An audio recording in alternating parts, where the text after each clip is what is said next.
Баршаңызға қайырлы күн достар. Бүгін сіздермен өздеріңізге белгілі сельдь под шубой салатын рецептісімен бөліскім келеді. Видеоны соңына дейін қарап, салаттың жасалу жолын көріңіздер.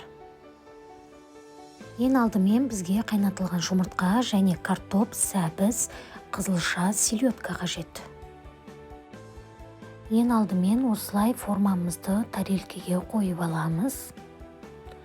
Және картопты үкіштің үлкен көзімен өткізіп шығамыз.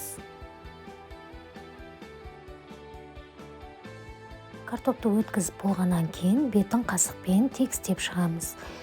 Қатты баспаймыз, кішкене картопымыз үлпілдеп тұру қажет, және беті майонезбен жағып, қасықтың көмегімен тегістеп шығамыз. Енді селедкамызды алып, майдалап турап шығамыз.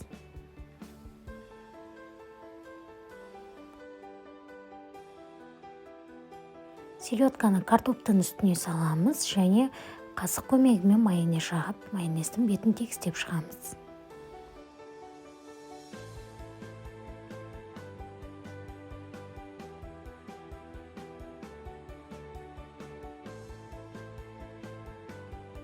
Ал енді сәбізді үкіштің кішкентай көзімен өткізіп шығамыз. Және бетіне майонез жағып, тағы қасық көмегімен тегістеп шығамыз.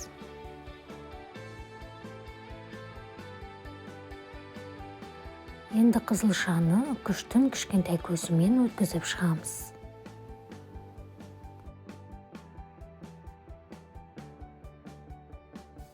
Бетін тегістеп, майонез жағамыз.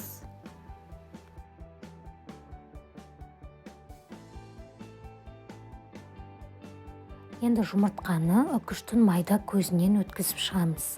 Ағы мен сарысын кезек алмастырып, осылай өткіземіз.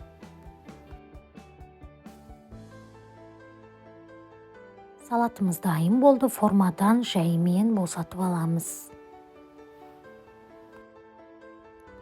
Бұл салат әрбір мерекелік дастарханда болатын салаттың бірі, жаңа жылдық дастарханда міндетті түрде болады деп ойлаймын.